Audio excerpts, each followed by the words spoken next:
ബഹുമാനപ്പെട്ട ജനം ടി വിയുടെ ഒരുമിക്കാം നമ്മുടെ മക്കൾക്കായി എന്ന പ്രോഗ്രാം ഉദ്ഘാടനം ചെയ്ത നമ്മുടെ ബഹുമാനപ്പെട്ട ഡോക്ടർ PM വാര്യർ സാർ, നമുക്ക് ലഹരി വിരുദ്ധ പ്രതിജ്ഞ ചൊല്ലി തന്ന ഡോക്ടർ ലേഖ മാം, ഈ പ്രോഗ്രാമിൻ്റെ അധ്യക്ഷൻ മുരളീധരൻ സാർ, സ്വാഗതം ആശംസിച്ച Janam T V senior news editor Shyam Babu sir, അതുപോലെ ആശംസകൾ അർപ്പിക്കുന്ന അലി അക്ബർ, ഈ സ്ഥാപനത്തിൻ്റെ പ്രിൻസിപ്പൽ അംബിക മാം, എല്ലാവർക്കും നമസ്കാരം. അതിലുപരി എൻ്റെ സ്വന്തം മക്കളെ, ഈ പ്രോഗ്രാമിന് എല്ലാം നട്ടെല്ലായ ആളുകളാണ് നമ്മുടെ ഫ്രണ്ടിലിരിക്കുന്നത്, അല്ലേ? അപ്പോൾ നിങ്ങളോട് സംസാരിക്കുക എന്ന് പറയുമ്പോൾ, നിങ്ങളോട് സംസാരിക്കാൻ ഇപ്പം ഞാൻ യൂണിഫോം ഇട്ടിട്ട് നിങ്ങളോട് സംസാരിക്കുന്ന സമയത്ത് നിങ്ങളോട് പറയേണ്ടി വരിക കുറേ ഉപദേശങ്ങളായിരിക്കും, അല്ലേ? ഇപ്പം മാഡം പറഞ്ഞു കുറേ ഉപദേശങ്ങളാണ്. നിങ്ങൾക്ക് ഉപദേശങ്ങൾ ഇഷ്ടമാണോ? ആണോ? ചിലവർ മനസ്സില്ലാ മനസ്സാലെ തലയാട്ടുന്നു. എന്നാൽ ഞാനൊരു കാര്യം പറയട്ടെ, എനിക്കും ഇഷ്ടമല്ല ഉപദേശം കേൾക്കാൻ, എനിക്കും ഇഷ്ടമല്ല. ഞാൻ അതുകൊണ്ട് തന്നെ ആരെയും എന്ത് ചെയ്യാറില്ല, ഉപദേശിക്കാറില്ല. അപ്പോൾ ഞാനിവിടെ ഉദ്ദേശിക്കുന്നത്, നിങ്ങളോട് കുറേ കാര്യങ്ങൾ ചോദിച്ചറിയുക.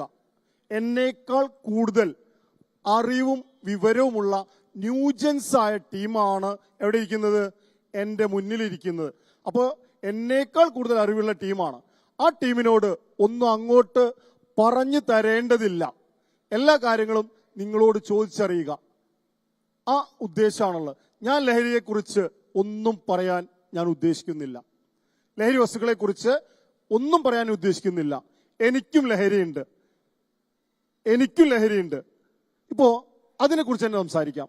ഇപ്പോൾ കഴിഞ്ഞ ദിവസമൊക്കെ, കുറച്ച് ദിവസങ്ങളായി, ഏകദേശം ഒരു മാസത്തോളമായി ലോകം ഒരു ബോളിന് പിന്നാലെ ഓടിക്കൊണ്ടിരിക്കുകയായിരുന്നു, അല്ലേ? ആണോ? ആരാ കപ്പ് നേടിയേ? സ്പെയിനായിരുന്നു കപ്പ് നേടിയത്, അല്ലേ? ആ കപ്പ് നേടി, സ്പെയിൻ കപ്പ് നേടി. ആ ഫുട്ബോൾ മാമാങ്കം അവസാനിച്ചു, അല്ലേ? ഞാനൊരു കാര്യം ചോദിക്കട്ടെ, അതിൽ കഴിഞ്ഞ ലോകകപ്പ് ഫുട്ബോൾ കിരീടം നേടിയ ടീം ഏതാ? അർജന്റീന. നിങ്ങളുടെ എല്ലാം ഫേവറേറ്റ് ആയിട്ടുള്ള ഒരു ടീമാണ് അർജന്റീന, അല്ലേ? ആ കപ്പ് നേടിക്കൊടുക്കുന്നതിൽ പ്രധാന പങ്ക് വഹിച്ച ആളാരായിരുന്നു? Lionel Messi. ഇപ്രാവശ്യം കളിച്ചിരുന്നു, എന്തോ നിർഭാഗ്യവശാൽ നേടിക്കൊടുക്കാൻ കഴിഞ്ഞില്ല, അല്ലേ? ആ മെസ്സി ആയിരുന്നു കഴിഞ്ഞ ലോകകപ്പിലെ താരം. ഞാൻ ഒരു കാര്യം കൂടി ചോദിക്കട്ടെ നിങ്ങളോട്, ഈ അർജന്റീന ഇതിനു മുൻപേ ലോകകപ്പ് ഫുട്ബോൾ കിരീടം നേടിയിട്ടുണ്ടോ? ഉണ്ട്. ആരുടെ കാലഘട്ടത്തിൽ? മറഡോണയുടെ കാലഘട്ടത്തിൽ വേറൊരു സമയത്തും നേടിയെടുത്തിട്ടുണ്ട്. ആ മറഡോണ എന്ന് പറയുന്നത് ഒരു ഇതിഹാസ താരമാണ്, അല്ലേ? വളരെ അദ്ദേഹത്തിന്റെ കളി നിങ്ങൾ റെക്കോർഡറായ വീഡിയോസ് കണ്ടിട്ടുണ്ട്, അല്ലേ? ഞാനും കണ്ടിട്ടുണ്ട്. ലൈവായിട്ടുള്ള കളികൾ ചെറുപ്പത്തിൽ കാണാൻ അവസരം കിട്ടിയിട്ടുണ്ട്. ആ ചെറിയ മനുഷ്യൻ ഗ്രൗണ്ടില് ചാട്ടുളി പോലെ ഓടി നടന്ന് ഗോളടിപ്പിക്കുകയും ചെയ്തിരുന്നു, അല്ലേ? ഇന്ന് അദ്ദേഹം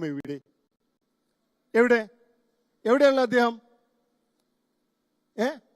മരിച്ചുപോയി.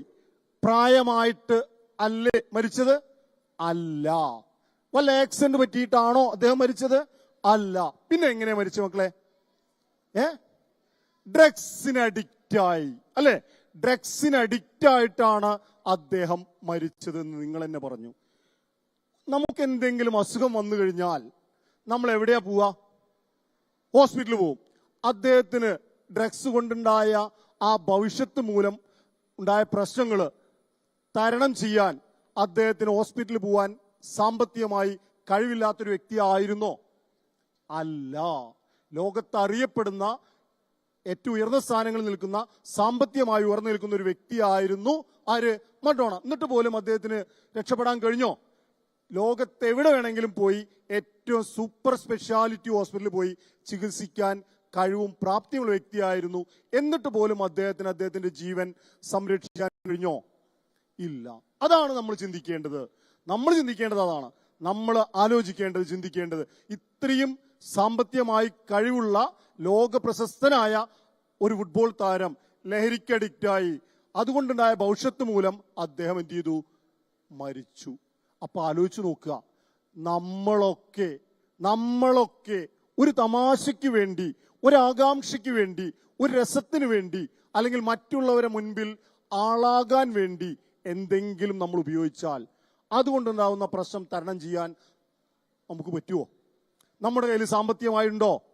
ഏറ്റവും സൂപ്പർ സ്പെഷ്യാലിറ്റി ഹോസ്പിറ്റലിൽ പോകാൻ നമുക്ക് സാമ്പത്തികം ഉണ്ടോ? ഇല്ല. അപ്പൊ അതാണ് നമ്മൾ ചിന്തിക്കേണ്ടത്. ആ കാര്യമാണ് നമ്മൾ മനസ്സിലാക്കേണ്ടത്. ഞാൻ ഒരിക്കലും ലഹരി ഉപയോഗിക്കരുതെന്ന് പറയില്ല. ലഹരി വേണം. ആ ലഹരി എന്തിനോടായിരിക്കണം? നിങ്ങളെ സംബന്ധിച്ചോളം ലഹരി പഠനമാകട്ടെ, വായനയാകട്ടെ, എഴുത്താകട്ടെ, സ്പോർട്സ് ആകട്ടെ, ആർട്സ് ആകട്ടെ, അതായിരിക്കണം എന്ത് വേണ്ടത്? ലഹരിയായി വേണ്ടത്. ലഹരി വസ്തുക്കളോട് ലഹരി ഉണ്ടായിട്ട് വല്ല കാര്യമുണ്ടോ? ഒരു ഉദാഹരണം കൂടി ഞാൻ ചോദിക്കട്ടെ, ഒരു കാര്യം കൂടി നിങ്ങളോട് ചോദിക്കട്ടെ. നിങ്ങൾക്ക് പാട്ട് പാടാൻ ഇഷ്ടമുള്ളവരല്ലേ? എല്ലാവരും നന്നായി പാടാൻ കഴിവുള്ളവരായിക്കോളുന്നില്ല, എന്നാലും പാട്ട് പാടാൻ ഇഷ്ടമുള്ളവരാണ് അല്ലേ? പാട്ട് ആസ്വദിക്കാൻ ഇഷ്ടമുള്ളവരല്ലേ? പാട്ട് ആസ്വദിക്കാൻ ഒരു മൂളിപ്പാട്ടെങ്കിലും പാടാത്ത ആരെങ്കിലും ഉണ്ടോ ഇവിടെ? ഇല്ല. എല്ലാവരും പാട്ട് പാടുന്ന, മൂളിപ്പാട്ട് പാടുന്ന ആളുകളാണ്. ഓരോരുത്തർക്കും ഇഷ്ടം വ്യത്യസ്തതരമായ പാട്ടുകളാണ്. ഞാൻ ചോദിക്കട്ടെ, ഒരു കാര്യം കൂടി ചോദിക്കട്ടെ. നിങ്ങൾക്ക് നാടൻ പാട്ട് എന്ന് പറഞ്ഞാൽ ഉടൻ ഓർമ്മ വരുന്ന വ്യക്തി ആരാ? കലാമണിച്ചേട്ടൻ. ആ കലാമണിച്ചേട്ടൻ നമ്മൾക്ക് കുറെ പാട്ടുകൾ പാടി തന്നിട്ടുണ്ട്. ആ പാട്ടുകൾ ഇന്നും നമ്മൾ പാടിക്കൊണ്ടിരിക്കുന്നു. നമ്മുടെ നാവിൻ തുമ്പിൽ ആ പാട്ടുകളുണ്ട്. അദ്ദേഹം എവിടെ? മരിച്ചു. എങ്ങനെ മരിച്ചുപോയി? ലഹരി ഉപയോഗിച്ചിട്ടാണ് മരിച്ചുപോയി. അത് തന്നെയല്ലേ അവസ്ഥ? സാമ്പത്തികമായി കഴിവില്ലാത്ത വ്യക്തി ആയിരുന്നില്ലല്ലോ? അല്ല. അപ്പൊ ഈ രണ്ട് ഉദാഹരണങ്ങൾ, ഇഷ്ടം പോലെ ഉദാഹരണങ്ങളുണ്ട്. രണ്ട് ഉദാഹരണങ്ങൾ നിങ്ങളുടെ മുൻപിൽ ഞാൻ വെച്ചു. ഈ ഉദാഹരണങ്ങളിൽ നിന്ന് മനസ്സിലാകുന്ന എന്താ? ലഹരി ഉപയോഗിച്ച ആരെങ്കിലും ആളുകൾ രക്ഷപ്പെട്ടിട്ടുണ്ടോ? ഇല്ല. ലഹരി ഉപയോഗിച്ച ആരും രക്ഷപ്പെട്ടിട്ടില്ല. ആരും നന്നായിട്ടില്ല. നശിച്ചിട്ടേ ഉള്ളൂ. നമ്മെ നശിപ്പിക്കുന്ന, നമ്മുടെ കുടുംബത്തെ നശിപ്പിക്കുന്ന, നമ്മുടെ സമൂഹത്തെ നശിപ്പിക്കുന്ന ഒരു മാരക വിപത്താണ് എന്ത്? ലഹരി എന്ന് നമുക്കറിയാം അല്ലെ? നമുക്കറിയാം. ആ കാര്യമാണ് നിങ്ങൾ ഓർത്തിരിക്കേണ്ടത്. ഞാൻ ഇനി നിങ്ങളോട് പറയാൻ പോകുന്നത് ഒരു അനുഭവമാണ്. നിങ്ങൾക്ക് സുഹൃത്തുക്കളുണ്ടോ? ഉണ്ട്. എനിക്ക് സുഹൃത്തുക്കളുണ്ട്.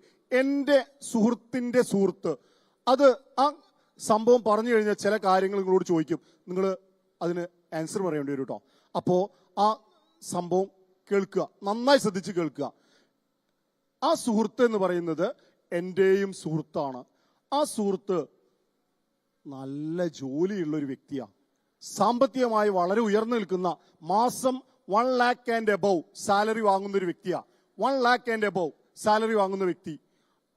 പിന്നെ ജോലി കിട്ടി, കുറച്ചു കാലം ജോലി ചെയ്തപ്പോൾ നല്ല സാമ്പത്തികമായി നല്ല സെറ്റിലായി. അദ്ദേഹത്തിന് ഒരു പാർട്ട്ണർ വേണം എന്നുള്ള തോന്നൽ വന്നു. ഒരു പാർട്ട്ണറെ കണ്ടെത്തി, കല്യാണം കഴിച്ചു. ആ കല്യാണം കഴിച്ച് കുടുംബമായിട്ട് ജീവിക്കുക. അപ്പോ വേണമെന്ന് ആഗ്രഹിക്കുന്നു, ഒരു കുട്ടി വേണമെന്ന് ആഗ്രഹിക്കുന്നു. പക്ഷേ കുറേ കാലം, 4-5 വർഷത്തിലധികം കാത്തിരുന്നിട്ടാണ് അദ്ദേഹത്തിനൊരു കുഞ്ഞ് ജനിച്ചത്. 4-5 വർഷത്തിന് ശേഷം. ആ കുട്ടിക്ക് ഇന്ന് 3 വയസ്സ് കഴിഞ്ഞു. 4ാമത്തെ വയസ്സായിട്ടില്ല. ഒരു നല്ലൊരു പെൺകുട്ടി. ആ കുട്ടിയാണ് ആ കുടുംബത്തിന്റെ എല്ലാം. ആ കുട്ടി എല്ലാമാണ്.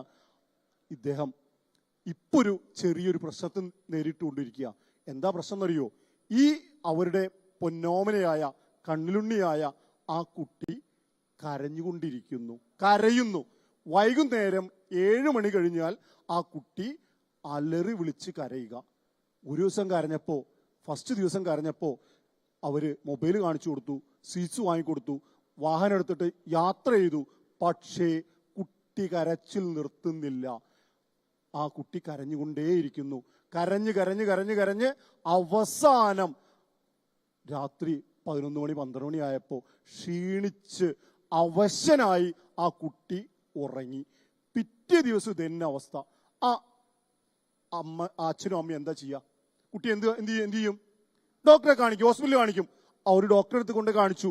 ഡോക്ടർ പരിശോധിച്ചിട്ട് പറഞ്ഞു, ഈ മരുന്ന് ഒരാഴ്ച കഴിച്ചാൽ ആ കുട്ടിയുടെ കരച്ചിൽ മാറിക്കോളും എന്ന് പറഞ്ഞു. ആ കുട്ടിയുടെ കരച്ചിൽ മാറിക്കോളും എന്ന് പറഞ്ഞു. അവർ വന്ന് ആ മരുന്നേറ്റ് വന്നു, വീട്ടില് കുട്ടിക്ക് മരുന്ന് കൊടുത്തു. പക്ഷേ വൈകുന്നേരം 8 മണിയായപ്പോൾ കുട്ടി വീണ്ടും കരയാൻ തുടങ്ങി. കരച്ചിൽ നിർത്തുന്നില്ല.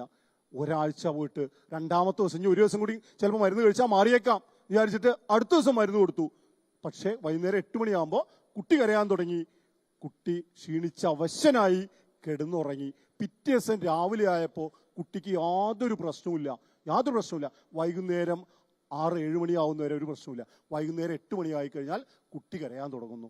അങ്ങനെ രണ്ടാമത്തെ ദിവസം ഇങ്ങനെ കരച്ചിലായപ്പോൾ ഇവരെന്ത് ചെയ്തു എന്നറിയോ? വേറെ നല്ലൊരു സൂപ്പർ സ്പെഷ്യാലിറ്റി ഹോസ്പിറ്റലിലെ നല്ലൊരു ഡോക്ടറെ കാണാൻ തീരുമാനിച്ചു. ആ ഡോക്ടറെ പോയി കണ്ടു. ഈ മുൻപേ കാണിച്ച ഡോക്ടറുടെ പ്രിസ്ക്രിപ്ഷൻ എല്ലാം കാണിച്ചു കൊടുത്തിട്ട് പറഞ്ഞു, ഞങ്ങൾ ഒരു ഡോക്ടറെ കണ്ടിരിക്കുന്നു, മോളുടെ അസുഖം, എൻ്റെ പൊന്നു മോളുടെ അസുഖം ഇന്നതാണ്, കരയുന്നു സാറേ, ഞങ്ങൾക്ക് സഹിക്കാൻ കഴിയുന്നില്ല, കരച്ചിൽ കണ്ട് സഹിക്കാൻ കഴിയുന്നില്ല എന്ന് പറഞ്ഞു. അപ്പൊ അദ്ദേഹം എന്ത് ചെയ്തു? ഈ പ്രിസ്ക്രിപ്ഷനൊക്കെ നോക്കിയിട്ട് കുറച്ച് ടെസ്റ്റുകൾക്ക് പറഞ്ഞു. ആ ടെസ്റ്റുകൾ കഴിഞ്ഞ് പറഞ്ഞു, പ്രത്യേകിച്ച് കുഴപ്പമൊന്നും കാണാനില്ല കേട്ടോ, നിങ്ങൾ ഒരാഴ്ച ഈ മരുന്ന് കഴിച്ചിട്ട് കുട്ടിക്ക് മരുന്ന് കൊടുത്തിട്ട് വന്നാൽ മതി, അപ്പോഴേക്കും മാറിക്കോളും. പക്ഷെ അവർ വീട്ടിൽ വന്നു, മരുന്ന് കൊടുത്തു, ഒരു രക്ഷയില്ല. വൈകുന്നേരം കുട്ടി കരയാൻ തുടങ്ങി. ഒരാഴ്ച കഴിയാന്നില്ല, അടുത്ത ദിവസം തന്നെ വീണ്ടും ചെന്നു, സാറേ എൻ്റെ മോളുടെ കരച്ചിൽ മാറിയിട്ടില്ല, കരഞ്ഞുകൊണ്ടേയിരിക്കുന്നു, എന്താ സംഭവം ഞങ്ങൾക്ക് മനസ്സിലാവില്ല. അപ്പോൾ ഡോക്ടർ പറയാ, ആ റിസൾട്ട് നോക്കിയിട്ട് പറയാ, നിങ്ങളുടെ മോൾക്ക് ഈ നടത്തിയ ടെസ്റ്റിൽ യാതൊരു കുഴപ്പവും കാണാനില്ല, എന്താന്ന് എനിക്കും മനസ്സിലാവുന്നില്ല എന്ന് പറഞ്ഞു. അപ്പോ അവസാനം ആ ഡോക്ടർ പറഞ്ഞത് എന്താ അറിയോ? നിങ്ങളൊരു കാര്യം ചെയ്യൂ, ഞാനൊരു ഡോക്ടർക്ക് എഴുതി തരാം, ആ ഡോക്ടറെ കണ്ടോളൂ എന്ന് പറഞ്ഞു. ആ ഡോക്ടറെ കണ്ടോളൂ എന്ന് പറഞ്ഞിട്ട് പറഞ്ഞ എന്താ അറിയോ? ഇതൊരു സൈക്കാട്രിസ്റ്റ് ഡോക്ടറാണ്, ഒരു മാനസിക രോഗ വിദഗ്ധനാണ്, ആ ഡോക്ടറെ കൊണ്ട് കാണിക്കാൻ പറഞ്ഞു. അപ്പോ ഈ രക്ഷിതാക്കൾ പറയാ, ഇന്റെ 3 വയസ്സായ എന്റെ പൊന്നുമോളെ ആരെ കൊണ്ട് കാണിക്കണം? മാനസിക രോഗ വിദഗ്ധനെ കാണിക്കണം എന്നാണോ ഡോക്ടർ പറയുന്നത്? എന്റെ കുട്ടിക്ക് ഭ്രാന്താണെന്നോ പറയുന്നത്? എന്റെ കുട്ടിക്കാണോ ഭ്രാന്ത് അതോ ഡോക്ടർക്കാണോ ഭ്രാന്ത് എന്നാ ഈ രക്ഷിതാക്കൾ ചോദിക്കുന്നത്. എന്റെ മോൾക്കാണോ ഭ്രാന്ത് അതോ ഡോക്ടർക്കാണോ ഭ്രാന്ത്? ഞങ്ങളുടെ മോളെ ആരെ കാണിക്കാൻ തയ്യാറല്ല, മാനസിക രോഗ വിദഗ്ധനെ കാണിക്കാൻ തയ്യാറല്ല എന്ന് പറഞ്ഞ് പോരുകയാണ്. വീട്ടിൽ വന്നു, വൈകുന്നേരം 8 മണിയാകുമ്പോഴേക്കും കുട്ടി കരയാൻ തുടങ്ങി. കുട്ടി കരഞ്ഞുകൊണ്ടേയിരിക്കുക. മനസ്സാലെ ഇനിയിപ്പോ അതെങ്കിലും ഒന്ന് കാണിച്ച് അസുഖം മാറിയെങ്കിലോ എന്ന് വിചാരിച്ചിട്ട് എന്ത് ചെയ്യാൻ പോവാണ്? ഒരു മാനസിക രോഗ വിദഗ്ധനെ, നല്ലൊരു മാനസിക രോഗ വിദഗ്ധനെ അവര് കണ്ടെത്തി, അദ്ദേഹത്തിന് ബുക്ക് ചെയ്തു, പോയി കാണിക്കാൻ വേണ്ടി തയ്യാറാവുകയാണ്. കണ്ടപ്പോ ഈ 3 വയസ്സ് പ്രായമുള്ള കുട്ടിയോട് ഈ ഡോക്ടർ എന്താ ചോദിക്കുക? പ്രത്യേകിച്ച് ചോദിക്കാനൊന്നുമില്ല.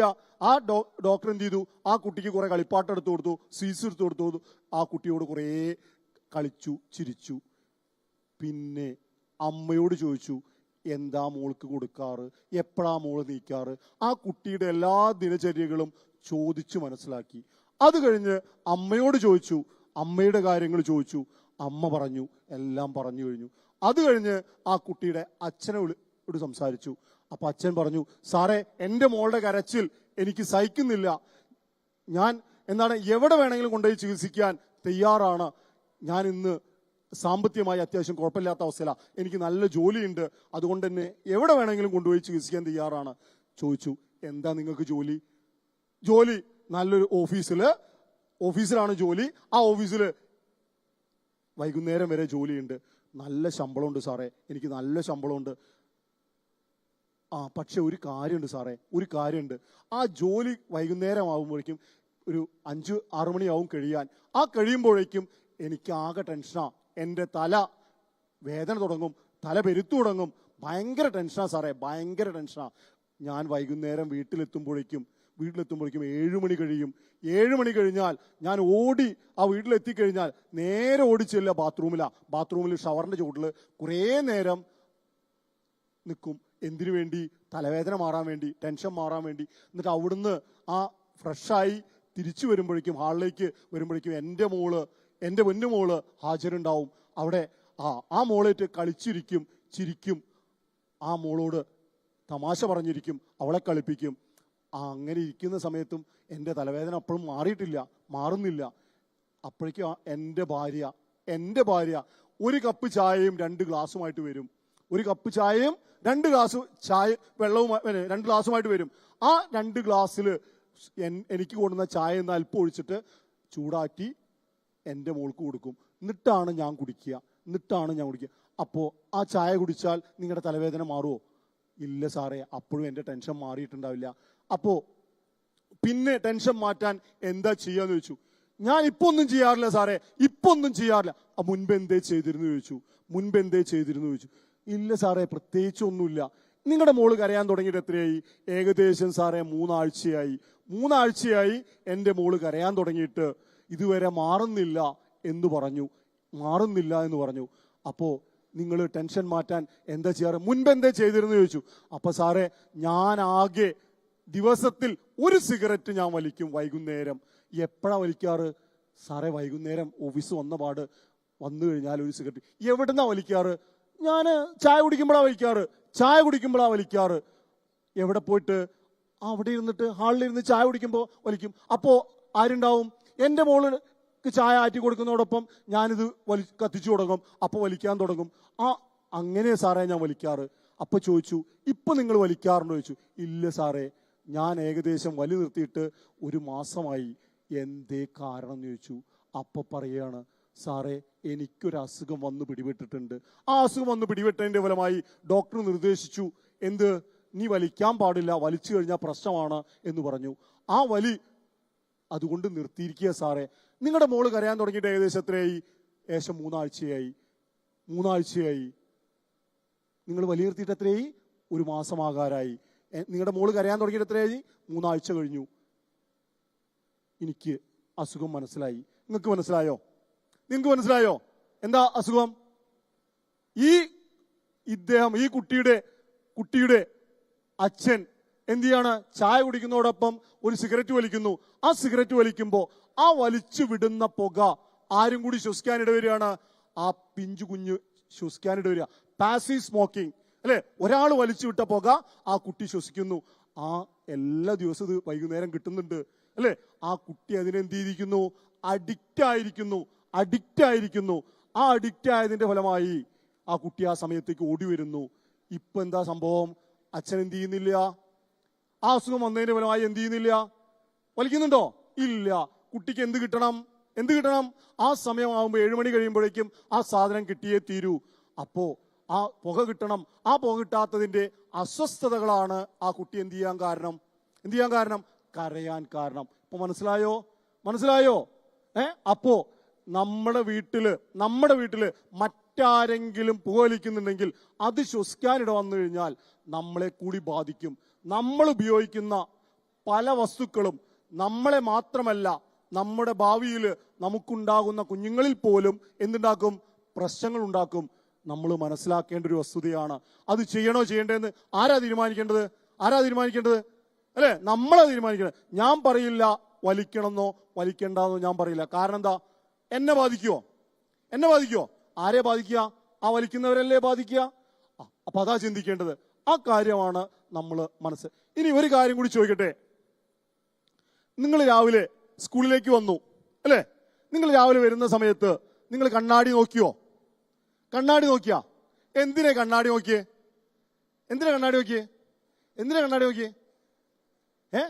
എന്ത് കാണാനാ കണ്ണാടി നോക്കിയേ? മുഖം കാണാൻ. നിങ്ങളുടെ മുഖം കണ്ടപ്പോ നിങ്ങൾക്ക് സന്തോഷാണോ തോന്നിയേ? സങ്കടമാണോ തോന്നിയേ? എന്താ തോന്നിയേ? സന്തോഷം തോന്നി അല്ലെ? സന്തോഷം തോന്നി, നല്ല സന്തോഷം തോന്നി. നിങ്ങളെല്ലാവരും സുന്ദരന്മാരും സുന്ദരികളും അല്ലേ? സംശയമുണ്ടോ? ഇല്ല. സുന്ദരന്മാരും സുന്ദരികളാ. എന്നും ആ സുന്ദരമായ മുഖം നിങ്ങൾക്ക് വേണ്ടേ? വേണം. ഇനി ഒരു കാര്യം കൂടി ചോദിക്കട്ടെ. നിങ്ങൾ സിനിമ ടാക്കീസ് പോകാറുണ്ടോ? സിനിമ കാണാൻ ഇഷ്ടമുള്ളവരല്ലേ? സിനിമ കാണാൻ പോകാറുണ്ട്. സിനിമ കാണാൻ പോകുന്ന സമയത്ത് സിനിമ തുടങ്ങുമ്പോൾ തന്നെ ടാക്കീസിൽ എത്തും. അതോ സിനിമ തുടങ്ങി കഴിഞ്ഞിട്ടാണോ എത്തുക? തുടങ്ങുമ്പോഴെത്തും. ആ തുടങ്ങുന്ന സമയത്ത് ചില ആഡുകള്, ചില പരസ്യങ്ങൾ കാണാം.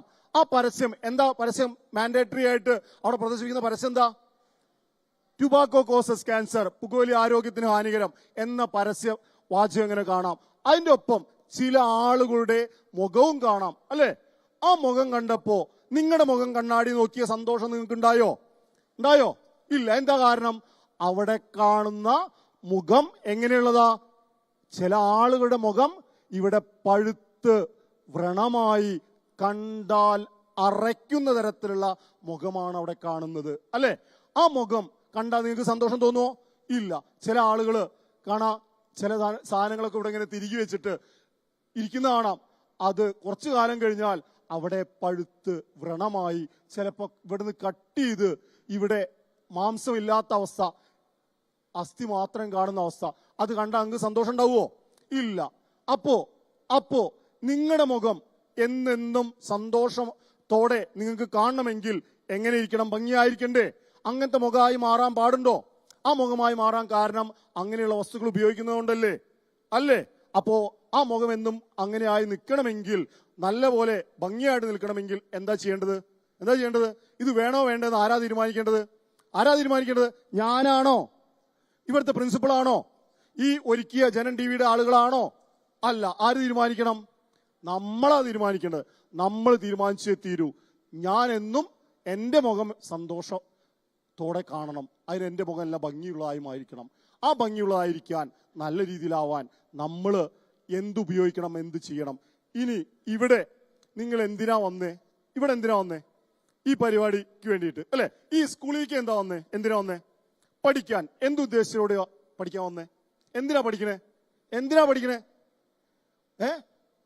എന്തിനാ? വലുതായിട്ട് ജോബ് കിട്ടാൻ. എന്തിനാ ജോബ്? പൈസ ഉണ്ടാക്കാൻ.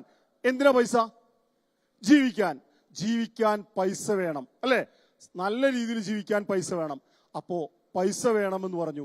നല്ല ജോബ് വേണം. ആ ജോബ് കിട്ടിയാലേ നിങ്ങൾക്ക് ജീവിക്കാൻ പറ്റുള്ളൂ, അല്ലെ? നിങ്ങള് മൊബൈല് കണ്ടിട്ടുണ്ടോ? ഉണ്ട്. ആരെ മൊബൈലാണ് നിങ്ങൾ ഉപയോഗിക്കാറ്? ആരെ? രക്ഷിതാക്കളുടെ.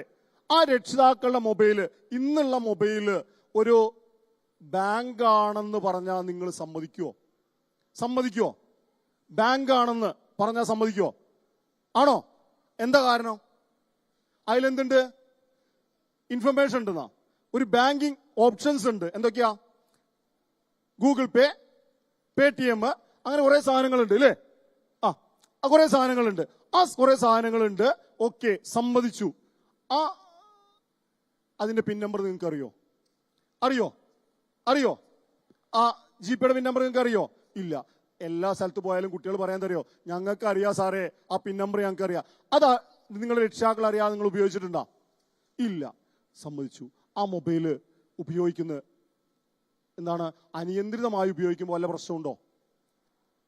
നോക്കിയിരിക്കുമ്പോ കളി കാണുമ്പോ ഗെയിം കളിക്കാറുണ്ടോ? ആ ഗെയിം കളിക്കുമ്പോ വല്ല പ്രശ്നമുണ്ടോ? അത് ചൂടാവാറുണ്ടോ? ഉണ്ട്, അല്ലേ? യെസ്. ആ ചൂടാവുമ്പോ അതിന് വരുന്ന റേഡിയേഷൻസ് നമ്മുടെ കണ്ണിൽ തുളഞ്ഞു കയറി പല പ്രശ്നങ്ങളും ഉണ്ടാവും. നിങ്ങൾ ടൂർ ഇഷ്ടപ്പെടുന്നവരാണോ? അല്ലേ? ടൂർ പോകുന്ന സമയത്ത് എൻജോയബിൾ ആ ടൂർ ഉണ്ടാവാം, എല്ലാം ഉണ്ടാവാം. ആ ടൂറുകളിൽ ചില സമയത്തെങ്കിലും ഉൾപ്പെടുത്തേണ്ടത് ഒരു ഹോസ്പിറ്റലിലോ ഒരു വൃദ്ധസദനമോ ഒക്കെ ഉൾപ്പെടുത്തുക, പോയി കാണുക. അപ്പൊ അറിയാം.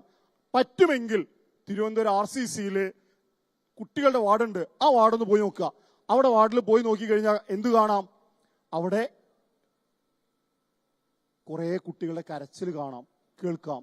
അവിടെ ഞാനൊരു പ്രാവശ്യം പോയപ്പോ കണ്ടതറിയോ? 10 വയസ്സ് താഴെയുള്ള കുട്ടികള് കിടന്ന് കരയുന്ന അവസ്ഥയിലുള്ള ചിത്ര കണ്ടത്. അവിടെ അവസ്ഥയാണ് കണ്ടത്. കാരണം കണ്ണിനും തലച്ചോറിനും ആണ് ഏറ്റവും കൂടുതൽ ആളുകൾക്ക് ക്യാൻസർ വന്നിരിക്കുന്നത്. കാരണം ഈ മൊബൈലിന്റെ ഉപയോഗമാണ്. അത് ഡോക്ടറോട് കൂടുതൽ നീട്ടിക്കൊണ്ടുപോകാൻ സമയമില്ല. കാരണം എന്താ വെച്ചെങ്കിൽ ഇന്ന് ഞാൻ അറ്റൻഡ് ചെയ്യേണ്ടത് ഒരു ടീച്ചേഴ്സ് ട്രെയിനിങ് പ്രോഗ്രാമിന് പോകാൻ അവിടെ റെഡിയായിട്ട് ഇരിക്കുകയായിരുന്നു. അതിന് അവിടെ വിളിച്ചുകൊണ്ടിരിക്കുന്നുണ്ട്. 12 മണിയാകുമ്പോഴേക്കും അവിടെ എത്തണം എന്ന് പറഞ്ഞിട്ടുണ്ട്. ടീച്ചേഴ്സ് ട്രെയിനിങ് തൂഫാന്റെ ഭാഗമായി കളക്ടർ മറ്റവരെല്ലാം കൂടി ചേർന്ന പ്രോഗ്രാമിന് അറ്റൻഡ് ചെയ്യുന്നുണ്ട്. അപ്പൊ ഈ കുട്ടികൾ എടുക്കേണ്ട തീരുമാനം എന്താ? നിങ്ങൾ നല്ല രീതിയിൽ പോകണം, വേണ്ടേ? നിങ്ങൾ നല്ല കുട്ടികളല്ലേ? അപ്പോൾ നിങ്ങൾ എടുക്കേണ്ട തീരുമാനം, ഞാൻ ഒരിക്കലും ഒരു ലഹരി വസ്തു ജീവിതത്തിൽ ഉപയോഗിക്കില്ല. ലഹരി വേണം, ലഹരി വസ്തുക്കൾ ജീവിതത്തിൽ ഉപയോഗിക്കില്ല. എന്റെ വീട്ടിലേക്കൊന്നും കൊണ്ടുവരാൻ അനുവദിക്കില്ല എന്ന തീരുമാനം എടുത്തു കഴിഞ്ഞാൽ ഞങ്ങൾക്ക് നല്ല സപ്പോർട്ടാവും. ഇന്ന് തൂഫാന്റെ ഭാഗമായി, ഹണ്ടറിന്റെ ഭാഗമായി ഇഷ്ടം പോലെ കേസുകൾ നമുക്ക് കിട്ടുന്നുണ്ട്. കേസുകളുണ്ട്, ഇപ്പൊ ഒന്ന് കുറഞ്ഞിട്ടുണ്ട്. ഏറ്റവും കൂടുതൽ കേസുകൾ റിപ്പോർട്ട് ചെയ്യപ്പെട്ടത് കോഴിക്കോട് ജില്ലയിലാണെങ്കിൽ ഏറ്റവും കൂടുതൽ ആളുകളെ അറസ്റ്റ് ചെയ്തത് എവിടെയാണ്? നമ്മുടെ മലപ്പുറം ജില്ലയിലാണ്. ആലോചിച്ച് നോക്കുക. ഇന്ന് അപ്പോ ലഹരി വസ്തുക്കളെ സുലഭമായിട്ട് ഇവിടെ ഉണ്ട്. അപ്പോ നമ്മൾ ഒരിക്കലും അതിൽ പെടരുത്. ആ തീരുമാനം എടുക്കേണ്ടത് നിങ്ങളാണ്. ഞാൻ ഒരിക്കലും ലഹരി വസ്തു ഉപയോഗിക്കില്ല, ഞാൻ എന്റെ കുടുംബത്തിലേക്കൊന്നും കൊണ്ടുവരാൻ അനുവദിക്കില്ല എന്ന തീരുമാനം നിങ്ങൾ എടുക്കുക. നമ്മുടെ ഒപ്പം നിൽക്കുക. നമ്മുടെ നല്ല നാളേക്കായി കൂടുതൽ നീട്ടിക്കൊണ്ടുപോകില്ല. ഇനി നിങ്ങൾക്ക് എന്തെങ്കിലുമൊക്കെ പറയാനും ചോദിക്കാനും ഉണ്ടാവും, ഇല്ലേ? ഉണ്ടോ? ആ പറയാനും ചോദിക്കാനും എനിക്കെല്ലാം അറിയാമെന്നൊന്നും ഞാൻ പറയുന്നില്ല. എനിക്ക് അറിയാവുന്ന കാര്യങ്ങൾ, ഞാൻ ഈ യൂണിഫോം ഇടാണെങ്കിൽ 18 വർഷം കഴിഞ്ഞു. അപ്പോ ഇതേപോലെ പോയത് എത്ര സ്ഥലത്താണെന്ന് എനിക്ക് തന്നെ അറിയില്ല, എത്ര സ്ഥലത്ത് പോയിന്ന്. അപ്പോ എന്ത് ചെയ്യാണ്? നിങ്ങൾ ചോദിക്കുന്ന ചോദ്യങ്ങൾക്ക് എനിക്കറിയാവുന്ന ആൻസറുകൾ, അറിയാവുന്ന കാര്യങ്ങളായി ആണെങ്കിൽ ഞാൻ പറഞ്ഞു തരാം. ഓക്കെ, ചോദിക്കാം. ആരാണ് ആദ്യം ചോദിക്കുന്നത്? എഴുന്നേറ്റ മോനെ, മൈക്ക്. പേരും ക്ലാസ്സും ഒന്ന് പറയണേ മോനെ. എൻ്റെ പേര് ഹരിഗോവിന്ദ്, ഞാൻ 9ാം ക്ലാസ്സിൽ പഠിക്കുന്നു. സർ, ഡ്രഗ്സ് യൂസ് ടീനേജേഴ്സിന് സോഷ്യൽ മീഡിയ ഒരു ഇൻഫ്ലുവൻസ് കാരണമാണോ? ഡ്രഗ്സ് ടീനേജേഴ്സ് യൂസ് ചെയ്യുന്നത് സോഷ്യൽ മീഡിയ ഇൻഫ്ലുവൻസ് ഒരു കാരണമാണോ? കഴിഞ്ഞോ? യെസ്. അത് social media drugs usage influence ചെയ്യുന്നുണ്ടാവും ചോദിക്കുന്നത്. അതൊരു കാരണം തന്നെയാണ്. ഈ സോഷ്യൽ മീഡിയയിൽ പല സാധനങ്ങളും കാണാം, ഉപയോഗിക്കുന്നതിന്റെ വീഡിയോസ് എല്ലാം കാണാം. അത് കണ്ടിട്ട് ചില ആളുകൾ എന്താ ചെയ്യുന്നത് വെച്ചെങ്കിൽ അതുപോലെ ആകാൻ വേണ്ടി ശ്രമം നടത്തുന്നു. പക്ഷേ നശിക്കുന്നത് അവനവനാണെന്ന് എന്ത് ചെയ്യുന്നില്ല? മനസ്സിലാക്കുന്നില്ല. ആ മനസ്സിലാക്കാത്ത അവസ്ഥയാണ്. ഒരിക്കലും നമ്മൾ സ്വയം മനസ്സിലാക്കുക. നമ്മുടെ ലൈഫ് എങ്ങനെയായിരിക്കണം നമ്മൾ തീരുമാനിക്കുക. മറ്റുള്ളവരെ മാതൃകയാക്കുകയല്ല വേണ്ടത്. ആണോ? അവര് എന്ത് ചെയ്യുന്നു? അതില് കാണുന്ന സാധനങ്ങൾ യാഥാർത്ഥ്യമാണോ? സോഷ്യൽ മീഡിയ കാണുന്ന പലതും യാഥാർത്ഥ്യമാണോ? അല്ല. നമ്മുടെ ലൈഫ് യാഥാർത്ഥ്യമാണെങ്കിൽ നമ്മൾ തീരുമാനിക്കുക.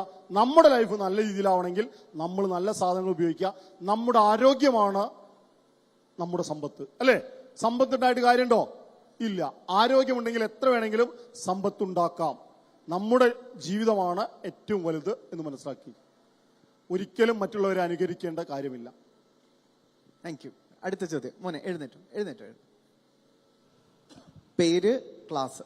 സർ, ഞാൻ പ്രണവാണ്, 8th സ്റ്റാൻഡേർഡിലാണ്. എല്ലാ ഡ്രഗ്സും ഹാർംഫുൾ ആണോ?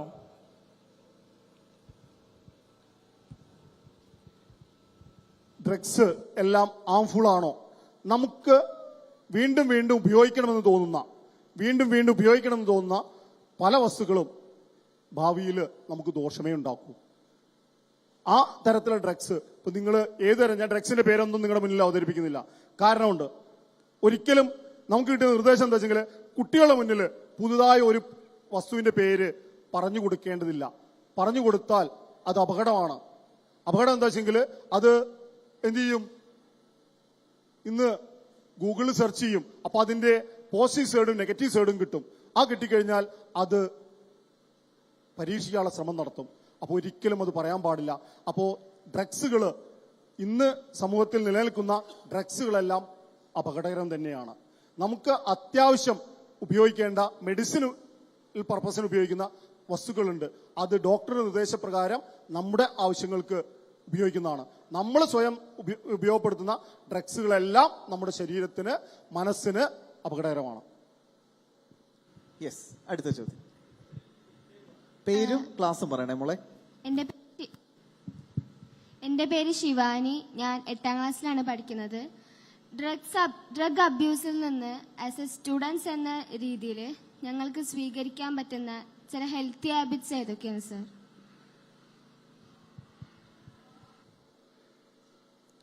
നമുക്ക് കുട്ടികൾക്ക് ഹെൽത്തി ആയിട്ടുള്ള ഹാബിറ്റ്സ്, ഞങ്ങൾ ടീച്ചേഴ്സ് ട്രെയിനിങ്ങിന് പോകുന്ന സമയത്ത് ഒരു കാര്യം പറയാറുണ്ട്. എന്താ പറയാറ് വെച്ചെങ്കിൽ, ടീച്ചേഴ്സ് പറയുന്നതാണ് കുട്ടികളുടെ വേദവാക്യം. ടീച്ചേഴ്സ് പറയുന്നതാണ് കുട്ടികളുടെ വേദവാക്യം. സാധാരണയിൽ ഒരു LKG അല്ലെങ്കിൽ ഒരു UP ക്ലാസ്സിലെ കുട്ടികൾ വരെ ടീച്ചർ എന്ത് പറയുന്നോ അത് അപ്പടി സ്വീകരിക്കും.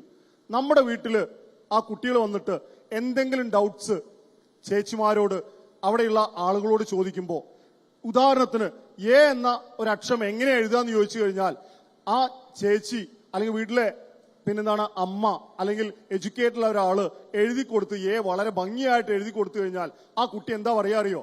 ഇത് ഇങ്ങനെയൊന്നല്ല, എന്റെ ടീച്ചർ പറഞ്ഞിട്ടുള്ളത് ഇത് ഇങ്ങനെ ഭംഗിയായിട്ട് എഴുതാനാ, ആ ഭംഗിയായിട്ട് എഴുതാനാ പറഞ്ഞുള്ളത് പറയും. ആ ഭംഗിയായിട്ട് എഴുതി ആ കുട്ടി കാണിച്ചു കൊടുക്കും. അപ്പോ ടീച്ചറോട് ഞങ്ങൾ പറയാറെന്താ അറിയോ?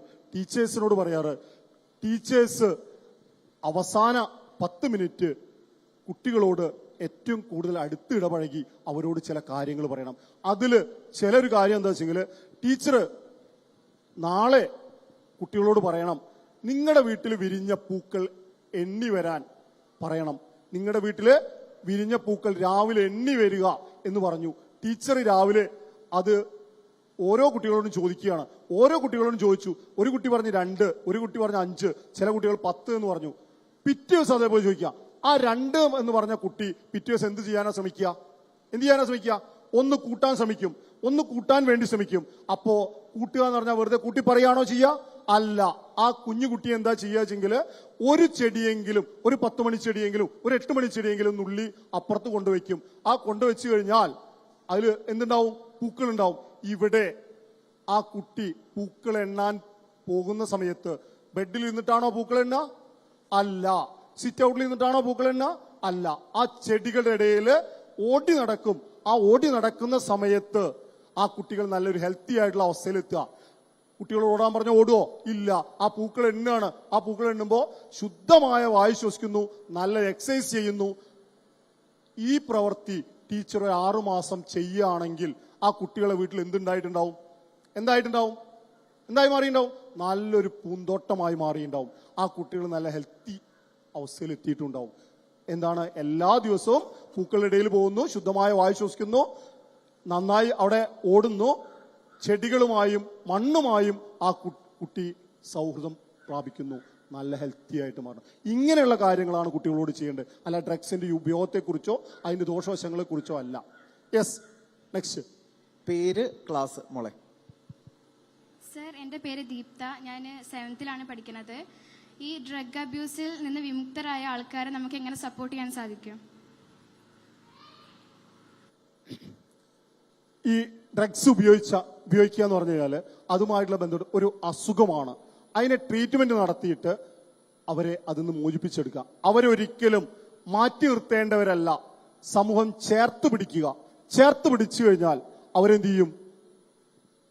സപ്പോർട്ടിങ് കൊടുത്താൽ അവർ രക്ഷപ്പെടും.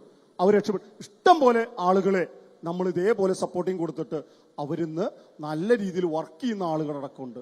അപ്പോ ഒരിക്കലും മാറ്റി നിർത്തുകയല്ല വേണ്ടത്, അവരെ സപ്പോർട്ട് ചെയ്തു കഴിഞ്ഞാൽ അവരെ ഒരാളെയും മറ്റുള്ളവരെ മുൻപിൽ വെച്ച് കളിയാക്കുന്നത് ശരിയല്ല.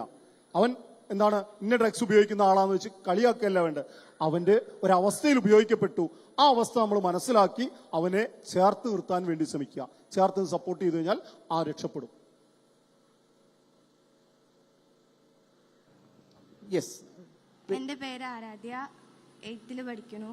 ഡ്രഗ്സിൽ അടിമപ്പെട്ട ഒരാളെ പെട്ടെന്ന് നമുക്ക് എങ്ങനെ മനസ്സിലാക്കാം? യെസ്, ഡ്രഗ്സ് ഉപയോഗിക്കുന്ന ആളുകളെ പല രീതിയിൽ മനസ്സിലാക്കാം. പല രീതിയിൽ.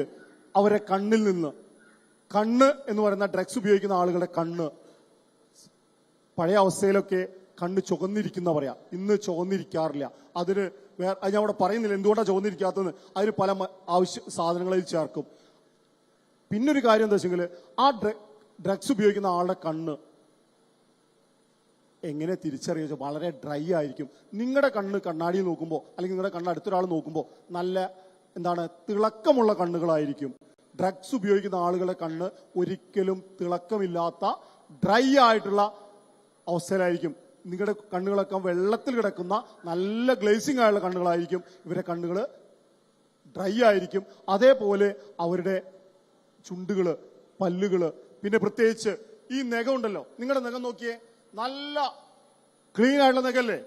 ഈ ഡ്രഗ്സ് ഉപയോഗിക്കുന്ന ആളുകളുടെ നഖത്തിന്റെ ഇവിടെ ഇങ്ങനെ ഓരോ ലെയറുകൾ, ബ്രൗൺ ലെയറുകൾ ഇങ്ങനെ വന്നു തുടങ്ങും.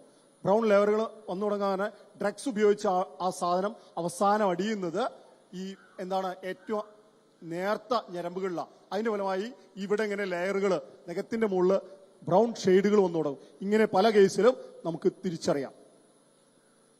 യെസ് മോനെ, എഴുന്നേറ്റോ. പേരും ക്ലാസ്സും പറയണേ.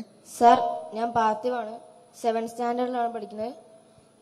ഞങ്ങളുടെ സ്കൂളിൽ എല്ലാവരും സേഫാണ്. പക്ഷേ പുറത്തുള്ള അന്തരീക്ഷത്തിലും ഡ്രഗ് അബ്യൂസിലും സേഫ് ആവാൻ വേണ്ടി എന്തെല്ലാം സംഭവങ്ങൾ പറയാനുള്ളത്? ഇപ്പോ ഈ സ്കൂളിൽ വന്നപ്പോൾ തന്നെ എനിക്ക് മനസ്സിലായി, ഈ സ്കൂൾ വളരെ നീറ്റാണ്, കാമാണ്, നല്ല കുട്ടികളാണ്. കാരണം എന്താ വെച്ചാൽ നീറ്റാണെന്ന് പറഞ്ഞാൽ ഏതൊരു സ്കൂളിൽ പോയാലും കാണാം, ആ ഗ്രൗണ്ടിൽ 1 or 2 പ്ലാസ്റ്റിക് എങ്കിലും കാണും, മിഠായി എങ്കിലും കാണും. ആ മിഠായി വാങ്ങി കഴിക്കാത്തവരെല്ലാവരും അല്ലെ, ആ മിഠായി കഴിച്ച് പൊട്ടിച്ചിട്ട് അവിടെ ഇടും അല്ലെ. ഇവിടെ ഇങ്ങനെ ഒരു മിഠായി കടലാസും കണ്ടില്ല, നിങ്ങളത് എന്ത് ചെയ്യാണ്? വേസ്റ്റ് ബാസ്കറ്റിൽ കൊണ്ടിട്ടു.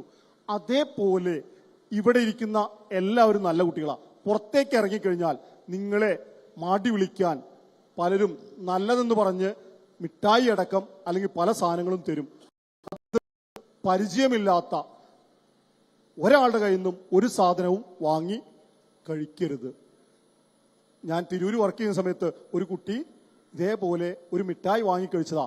1 മണിക്കൂർ കഴിയുമ്പോഴേക്കും ആ കുട്ടി ഛർദ്ദിക്കാൻ തുടങ്ങി, പനി തുടങ്ങി.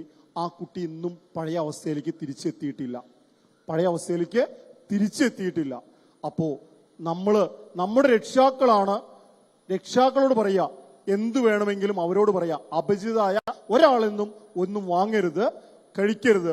നമുക്ക് വേണ്ടാത്ത പല വസ്തുക്കളുണ്ട്, അവയോട് നേരത്തെ മാഡം പറഞ്ഞ പോലെ നോ എന്ന് പറയാൻ നിങ്ങൾ എന്ത് ചെയ്യണം? തയ്യാറാവണം. മിണ്ടാതിരിക്കുകയല്ല വേണ്ടത്, വേണമെന്ന് പറയല്ല വേണ്ടത്. പിന്നെ ചിലർ മിണ്ടാതിരിക്കും, വേണ്ടാന്ന് പറയില്ല, വേണമെന്നും പറയില്ല, മിണ്ടാതിരിക്കും. തന്റെ ഇടത്തോടെ നട്ടല് നിവർത്തിക്കൊണ്ട് എനിക്കത് വേണ്ട, എനിക്കത് എന്റെ ശരീരത്തിന് നല്ലതല്ല എന്ന് പറയാൻ നിങ്ങൾക്ക് തന്റെ ഇടം കാണിക്കണം. എന്റെ ലൈഫ് തീരുമാനിക്കേണ്ടത് വേറൊരാരുമല്ല, ഞാൻ മാത്രം അല്ലേ. നമ്മുടെ ലൈഫ് മോൾഡ് ചെയ്യപ്പെടേണ്ടത് ഞാനാണ് എന്ന തീരുമാനം നിങ്ങളുടെ മനസ്സിലുണ്ടാവണം. യെസ്, അവസാനത്തെ ചോദ്യമാണ് കൂട്ടുകാരെ, സമയക്കുറവുകൊണ്ട് മാത്രമാണേ. മോനെ, പേരും ഒപ്പം ക്ലാസ്സും. സാർ, എൻ്റെ പേര് അക്ഷിത് വി നായർ. ഞാൻ 6th സ്റ്റാൻഡേർഡിൽ പഠിക്കുന്നു. ഒരു കുട്ടിയെ സഹപാഠികൾ ഡ്രഗ്സ് യൂസ് ചെയ്യാൻ നിർബന്ധിക്കുന്നെങ്കിൽ എങ്ങനെ അതിനെ തടയാൻ പറ്റും? അത് മറ്റൊരു കുട്ടികളെ പ്രേരിപ്പിക്കുകയാണെങ്കിൽ അത് വേണ്ട ആളുകളെ ഇൻഫോം ചെയ്യുക. നിങ്ങൾക്ക് അവിടെ ആരാണോ, ഇപ്പൊ സ്കൂളിൽ നിന്നാണെങ്കിൽ അതിന് വേണ്ടപ്പെട്ട അവിടുത്തെ നിങ്ങളുടെ ഏറ്റവും ഇഷ്ടപ്പെട്ട ടീച്ചറോട് സംസാരിക്കുക, ടീച്ചറോട് എല്ലാം തുറന്നു പറയുക. അതേപോലെ വീട്ടിൽ പറയുക, എനിക്ക് ഇങ്ങനെ നിർബന്ധിക്കുന്നുണ്ട് എന്നുള്ള കാര്യം ഇൻഫോം ചെയ്യുക. ആ ഇൻഫോം ചെയ്തു കഴിഞ്ഞാൽ എന്ത് ചെയ്യാൻ പറ്റും? അതിനെ തടയാൻ നമുക്ക് കഴിയും. ആ ഇൻഫോർമേഷൻ ആണ് കൊടുക്കേണ്ടത്. പിന്നെ അത് ഡ്രഗ്സ് ആണെന്ന് നമുക്ക് മനസ്സിലാക്കി കഴിഞ്ഞാൽ, നമ്മൾക്ക് വേണ്ട എന്നുള്ള തീരുമാനം എടുത്തു കഴിഞ്ഞാൽ അത് വേണ്ട എന്ന് നിങ്ങളാ തീരുമാനിക്കേണ്ടത്. ആ തീരുമാനം നിങ്ങൾ എടുക്കുക, അതിന് വേണ്ട അതോറിറ്റിയെ നിങ്ങൾ അറിയിക്കുക. Thank you sir, thank you so much. ഒരു ഗംഭീരമായ കയ്യടി.